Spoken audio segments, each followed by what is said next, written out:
বন্ধুরা, আমার নাম নাদিয়া। আমি একজন বিবাহিত নারী এবং আমাদের বিয়ে হয়েছে প্রায় ৪ বছর হয়ে গেছে। আমি নিজের যত্ন নিতে ভালোবাসি, চেহারা, শরীর আর মনের সুস্থতার দিকেও মনোযোগ দিই। গ্রামে বিয়ে হওয়ার কারণে প্রায়শই আমাকে ঘরে সাধারণভাবে সালোয়ার কামিজ বা শাড়ি পরতে হয়। তবে ব্যক্তিগতভাবে আমি একটু আধুনিক পোশাক যেমন জিন্স আর কুর্তি বা লোয়ার আর টি শার্ট পরে আরাম বোধ করি, বিশেষ করে যখন ঘুমাতে যাই বা বাড়ির কাজে ব্যস্ত থাকি। আমার বিশ্বাস, একজন নারী কেমন পোশাক পরবে সেটা তার আরামের বিষয়, তবে সামাজিক পরিবেশ এবং সংস্কৃতির দিকটাও খেয়াল রাখতে হয়। আমি চেষ্টা করি যাতে স্বাস্থ্য সচেতন জীবন যাপন করতে পারি। নিয়মিত ব্যায়াম করি, স্বাস্থ্যকর খাবার খাই এবং নিজের প্রতি যত্নশীল থাকার চেষ্টা করি। এই অভ্যাসগুলো শুধু শরীর নয়, মনকেও চাঙ্গা রাখে। আর আমি একজন সাধারণ গৃহবধূ। আমার বয়স শুনলে অনেকেই অবাক হন, কারণ এখনও অনেকের চোখে আমি কেবল ২০-২১ বছর বয়সী একটি মেয়ে বলেই মনে হই।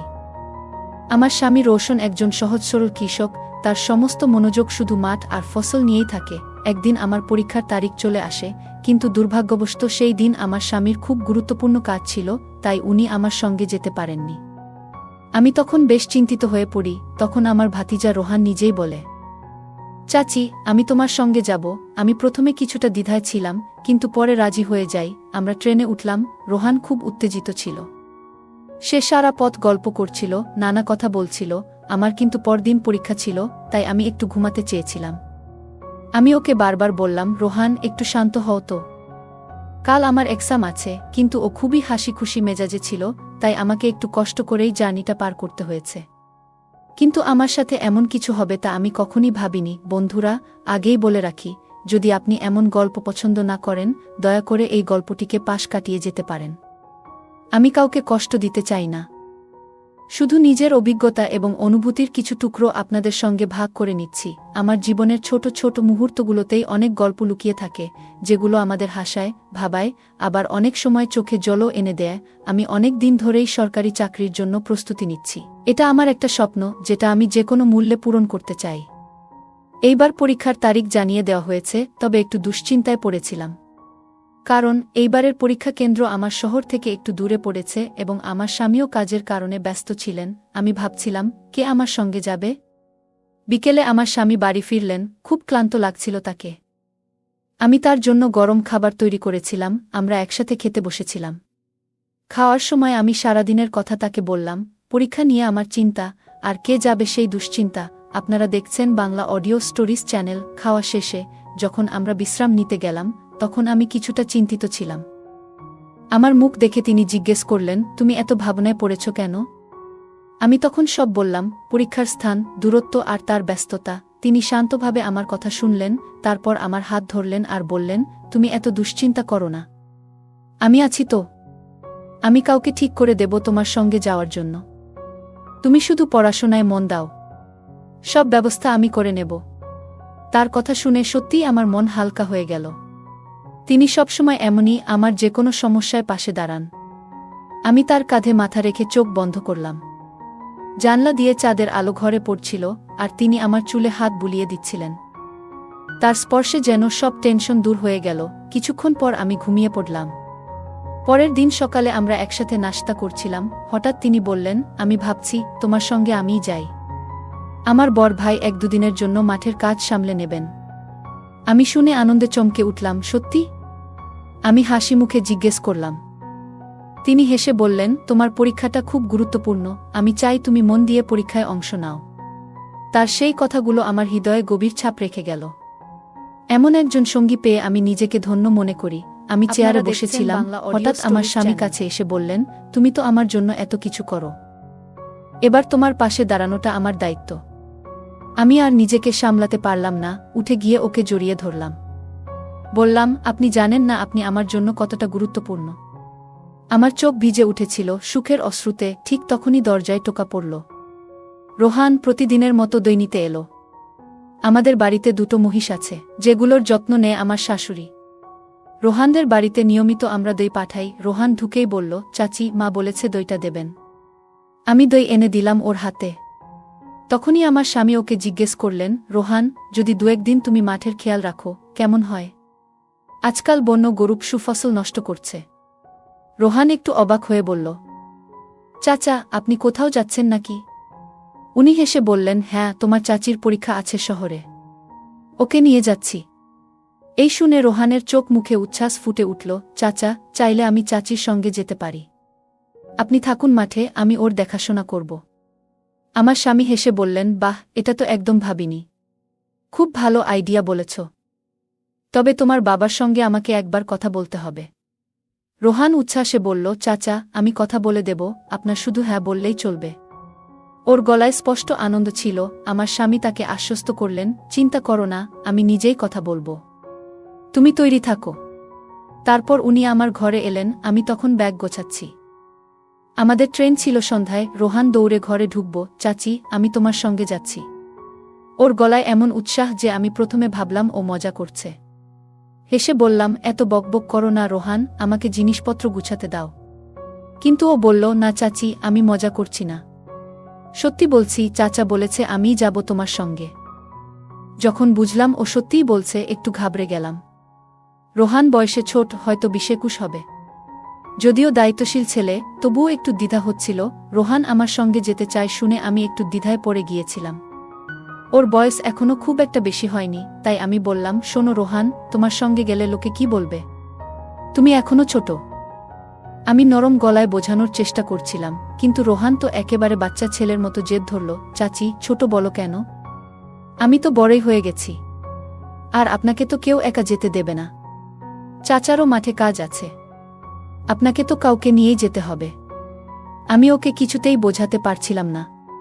শেষে যখন দেখলাম ও মুখটা ফুলিয়ে বসে আছে, তখন হেসে ফেললাম। মনের মধ্যে একটু স্নেহ, একটু মায়া। আর ওর মুখ দেখে তো না করাও গেল না। আচ্ছা বাবা, যাও তাহলে, তুমি যাচ্ছ আমার সঙ্গে।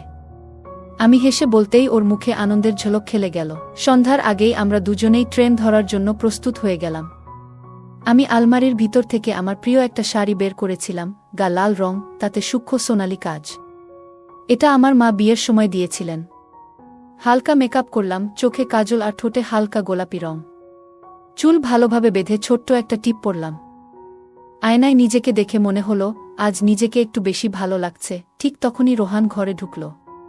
সে এক দৃষ্টিতে তাকিয়ে রইল আমার দিকে, চোখ বড় বড় করে। চাচি, আপনি তো একদম রূপকথার রাজকন্যার মতো লাগছেন। ওর গলায় একরাশ মুগ্ধতা, আর চোখে একটু কৌতুকের ঝলক। আমি হেসে বললাম, ওরে, আজ তো আমার ভাতিজে খুব প্রশংসা করছে। রোহান উত্তরে বলল, সত্যিই চাচি, এই শাড়িটা আপনাকে একদম সিনেমার নায়িকার মতো লাগাচ্ছে। আমি হেসে ওর গাল টিপে দিলাম, ধন্যবাদ আমার ছোট্ট মিষ্টি ভাতিজে। এখন চলো, দেরি হয়ে যাচ্ছে। তবু রোহান এক দৃষ্টিতে তাকিয়ে থাকল। চাচি, আজ আপনি সত্যিই খুব সুন্দর লাগছেন। ওর গলায় এক অদ্ভুত ধরনের আবেগ, যেটা একদিকে অদ্ভুত লাগলেও আবার ভালোও লাগছিল। আমরা পুরোপুরি তৈরি হয়ে নিলাম। রোশন আমাদের স্টেশনে পৌঁছে দিতে বাইক বের করলেন। আমি পেছনে, রোহান মাঝখানে। গ্রামের পথে হালকা ঠান্ডা হাওয়া বইছিল। বাইক ধীরে ধীরে চলছিল। স্টেশনে পৌঁছে দেখি ভিড় একটু বেশি, কিন্তু ট্রেনের ঘোষণা আগেই হয়ে গেছে। আমরা ঠিক প্ল্যাটফর্মে দাঁড়িয়ে অপেক্ষা করছিলাম। কিছুক্ষণের মধ্যেই ট্রেন ঢুকে পড়ল। আমাদের স্লিপার ক্লাসের টিকিট ছিল, যাতে রাতে একটু আরামে যাওয়া যায়। রোশন আমাদের সিট খুঁজে দিলেন। আমার ব্যাগটা উপরের বার্থে তুলে রাখলেন, রোহানেরটা নিচে। আমি আর রোহান আমাদের আসনে বসে পড়লাম। ঠিক তখনই ট্রেন চলতে শুরু করল। রোশন আমাদের দিকে তাকিয়ে বললেন, ভালো করে থেকো, রাতে যেন ঠিক করে ঘুমাও, সকালে আমি ফোন করব। আমরা দুজনে হাত নেড়ে বিদায় জানালাম। রোশন তাকিয়ে রইলেন যতক্ষণ না আমাদের ট্রেন চোখের আড়াল হয়ে গেল। ট্রেন ধীরে ধীরে গতি নিচ্ছিল। আমি ব্যাগ খুলে আমার এক্সামের নোটস আর কিছু বই বের করলাম। পরের দিন সকালেই পরীক্ষা, প্রস্তুতি এখন খুব জরুরি। পরীক্ষার আগের রাত ট্রেনের সিটে বসে আমি শেষবারের মতো কিছু গুরুত্বপূর্ণ টপিক ঝালিয়ে নিচ্ছিলাম। পাতাগুলো একের পর এক উল্টে যাচ্ছিলাম। চোখে মুখে ছিল এক ধরনের তাড়াহুড়ো আর মনোযোগের মিশ্র অনুভূতি। জানালাটা খোলা ছিল, বাইরে থেকে শীতল বাতাস এসে মুখে লাগছিল। বাতাসে আমার কিছু চুল উড়ে এসে বারবার মুখে পড়ছিল। আমি হাত দিয়ে সেগুলো সরাচ্ছিলাম। আপনারা দেখছেন বাংলা অডিও স্টোরিজ চ্যানেল। পড়ায় ডুবে থাকলেও হঠাৎ মনে হলো, পাশের সিটে শুয়ে থাকা রোহান যেন আমার দিকেই তাকিয়ে আছে। যদিও ও চোখ বন্ধ করেই ছিল, কিন্তু আমি যেন ওর দৃষ্টির স্পর্শ টের পাচ্ছিলাম। হয়তো ও ঘুমাতে পারছিল না, হয়তো বাইরের অন্ধকারে তাকিয়ে ভাবছিল কিছু, কিংবা হয়তো আমি একটু বেশিই ভাবছিলাম। একটু পর চোখের পাতায় ক্লান্তি নামতে শুরু করল। পরীক্ষা যেমনই হোক, একটা ভালো ঘুম দরকার, তা না হলে পরের দিন মাথা ঠিকভাবে কাজ করবে না। আমি শুয়ে পড়লাম। কিন্তু ঠিক তখনই বুঝতে পারলাম এই রেশমের শাড়িতে শোয়া মোটেই আরামদায়ক নয়। শরীরটা বাধা বাধা লাগছিল, আর আমি হালকা বিরক্ত বোধ করছিলাম। রোহান, আমি নিচু গলায় ডাকলাম, এই শাড়িটা একদম অস্বস্তিকর লাগছে। ঘুমই আসবে না মনে হয়। রোহান সঙ্গে সঙ্গেই উঠে বসল। চাচি, আপনি চাইলে আমার একটা লোয়ার আর টি শার্ট পরে নিতে পারেন। আমার ব্যাগে আছে। আপনি নিশ্চিন্তে আরাম পাবেন। ওর কথায় আমি একটু হেসে ফেললাম। আন্তরিকতা টের পাওয়া যাচ্ছিল। কিন্তু ট্রেনের মধ্যে কোথায় বদলাবো বলো? রোহান সঙ্গে সঙ্গে উঠে দাঁড়ালো। আপনি বসুন, আমি দেখে আসি কোথাও একটু জায়গা ফাঁকা আছে কিনা। ও সামনে পেছনে ঘুরে এসে বলল, চাচি চলুন, ওখানে ওয়াশরুমের পাশটায় একটু ফাঁকা আছে, হয়তো আপনি বদলে নিতে পারবেন। আমি ওর সঙ্গে হাঁটলাম। জায়গাটা সেরকম পরিষ্কার ছিল না, তবে প্রয়োজনের তুলনায় যথেষ্ট ছিল। আমি ওর দিকে তাকিয়ে বললাম, তুমি এখানেই থেকো, কোথাও যেও না, আমি চট করে আসছি। রোহান হেসে বলল, চাচি আমি এখানেই থাকছি, আপনি নিশ্চিন্তে যান। আমি ওর দেওয়া জামাকাপড় নিয়ে ওয়াশরুমে ঢুকলাম। মনটা হালকা লাগছিল। একদিকে যেমন অস্বস্তিকর জামা বদলাতে পারছি, অন্যদিকে ছোট্ট রোহানের যত্ন ও দায়িত্ববোধ দেখে ভালোও লাগছিল। আমি ধীরে ধীরে ট্রেনের ওয়াশরুমের দরজা বন্ধ করলাম।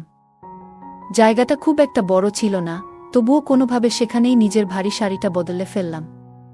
সত্যি বলতে এই হালকা জামাগুলো পরে মনে হচ্ছিল যেন শরীর হালকা হয়ে গেছে, যেন ভেতরের একটানা টানটান ভাবটা এখন একটু ঢিলে হলো। যখন বাইরে বের হলাম, রোহান আমাকে দেখে হেসে গড়াগড়ি খেতে লাগলো। ওর প্যান্টটা আমার কোমরের নিচে খানিকটা নেমে যাচ্ছিল, আর টি শার্টটা যেন আমাকে ঢেকে রেখেছে একেবারে হাঁটু অবধি। আমি নিজেও নিজের দেখে হেসে ফেললাম। চাচি, আপনি তো এখন একেবারে হিপস্টার লুকে চলে এসেছেন। রোহান হেসে বলল। আমি হেসে জিজ্ঞেস করলাম, সত্যি বলছো? খারাপ লাগছে না তো? খারাপ? একদম না। আপনাকে যে কোনো কিছুতেই সুন্দর লাগে, রোহান হালকা করে বলল। তারপর আমরা হেসে হেসেই নিজেদের সিটের দিকে ফিরে গেলাম। কিন্তু গিয়ে দেখি রোহানের সিটে এক বৃদ্ধ লোক শুয়ে আছেন।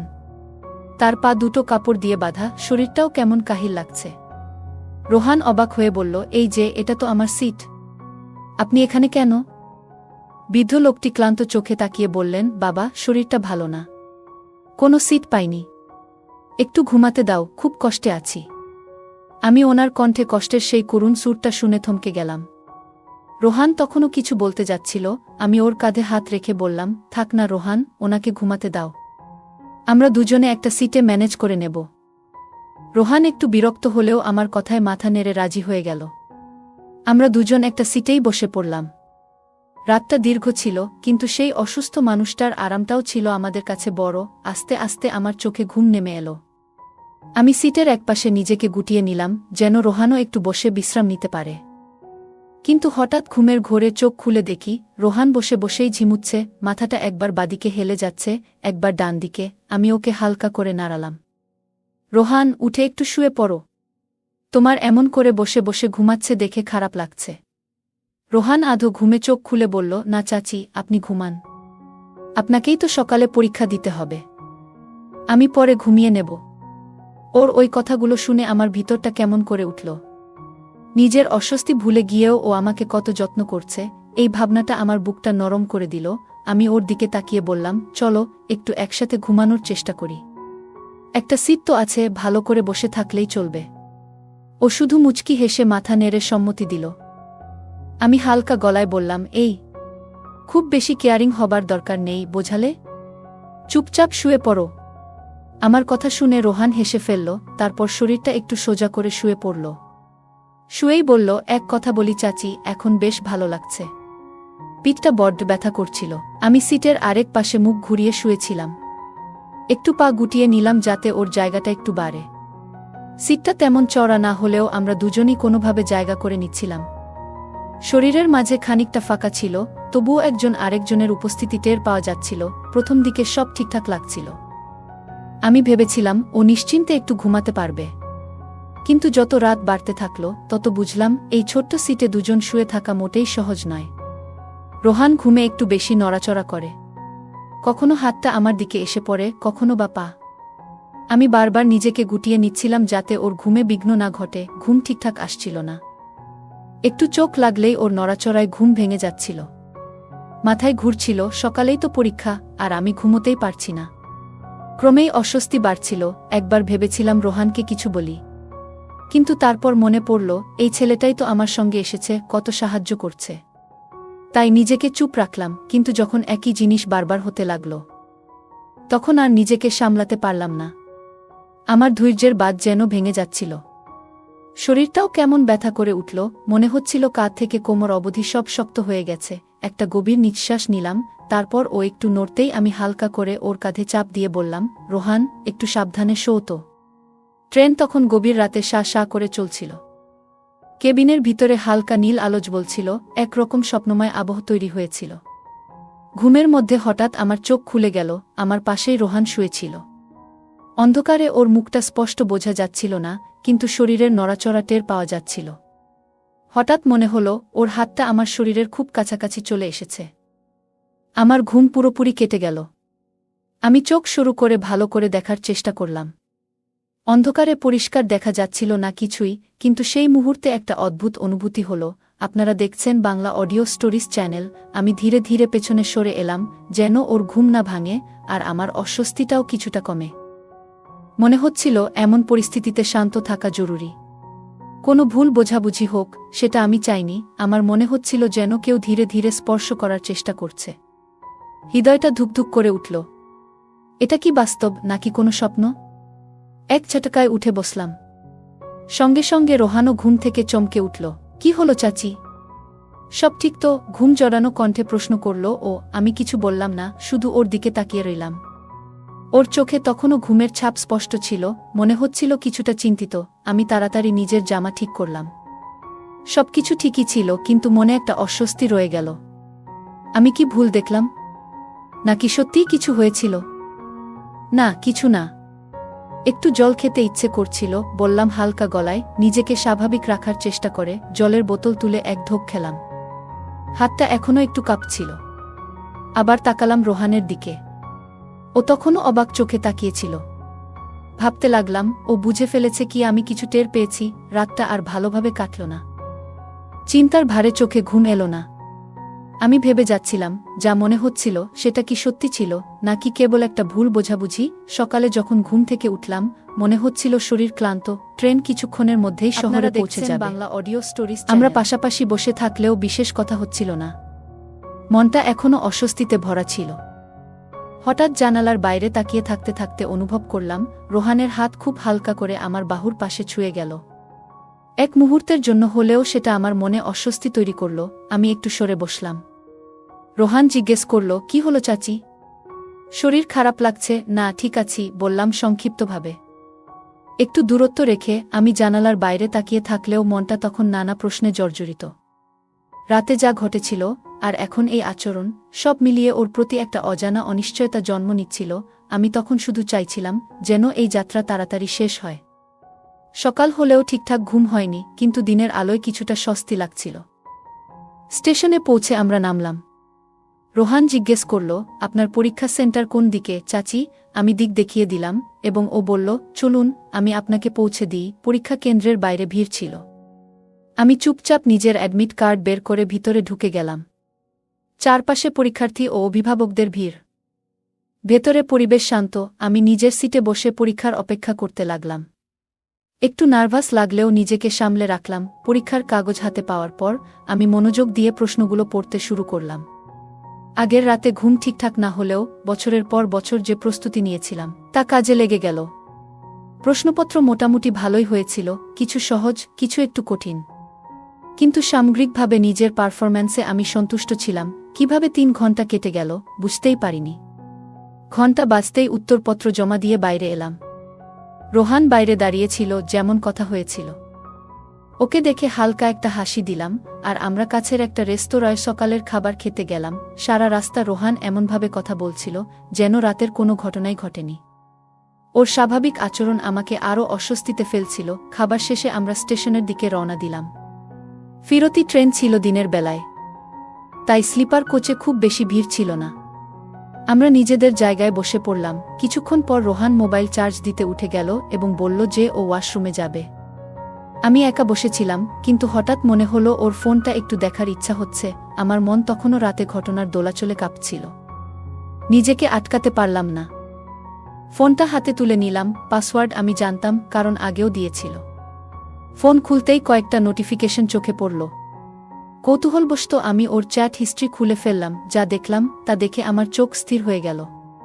ও কারো সঙ্গে আমাদের সফরের কিছু কথা লিখেছিল, এমন ভঙ্গিতে যা অত্যন্ত অস্বস্তিকর ছিল। ওর লেখাগুলো দেখে আমার মনে হলো ওর দৃষ্টিভঙ্গি খুব ভুল পথে ছিল। সেই কথাগুলো এমন ছিল যা আমি কল্পনাও করতে পারিনি। আমি ভীষণ অপমানিত এবং হতবাক হয়ে গেলাম। যে ছেলেটিকে ছোট ভাইয়ের মতো ভেবেছি, যার প্রতি এতটা স্নেহ ছিল, তার মনোভাব এত নিচু হতে পারে, এটা বিশ্বাস করতেই কষ্ট হচ্ছিল। এক মুহূর্তের আবেগে আমি সেই চ্যাটগুলো ডিলিট করে দিলাম। মাথায় তখন শুধুই ঘুরছিল, কিভাবে আমি এমন একজনের উপর এতটা ভরসা করলাম। ঠিক তখনই রোহান ফিরে এলো।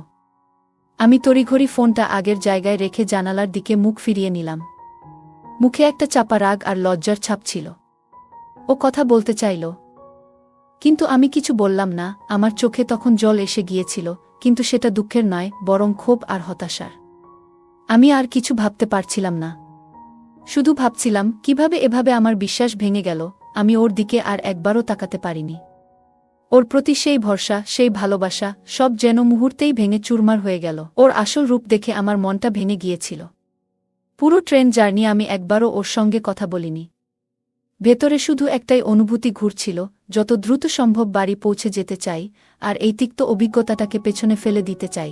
আপনারা দেখছেন বাংলা অডিও স্টোরিজ চ্যানেল। বন্ধুরা, এই ছিল আমার জীবনের একটি ছোট্ট অধ্যায়। আমি শুধু একটা কথা বলতে চাই, আমাদের চারপাশে থাকা নারীদের প্রতি যেন আমরা সবসময় সম্মান বজায় রাখি। কোনো সম্পর্কই ছোট বা বড় নয়, আর পরিবারের সদস্যদের প্রতি তো আরও বেশি শ্রদ্ধাশীল হওয়া উচিত। একটা মেয়ের বিশ্বাস ভেঙে দেওয়া খুব সহজ, কিন্তু সেই আঘাত অনেক দিন থেকে যায়। আপনারা যদি এখনও শুনছেন, তাহলে অন্তর থেকে ধন্যবাদ জানাই। বন্ধুরা, আপনাদের মধ্যে অনেকেই বলেছেন যে আমাদের ভিডিওগুলো আপনাদের কাছে ঠিকমতো পৌঁছাচ্ছে না। তার জন্য সাবস্ক্রাইব বাটনে ক্লিক করার পর নোটিফিকেশন বেল আইকনে ক্লিক করুন এবং কি অল অপশনটি সিলেক্ট করুন, যাতে আমাদের সমস্ত ভিডিওর নোটিফিকেশন আপনাদের কাছে পৌঁছাতে পারে। ধন্যবাদ।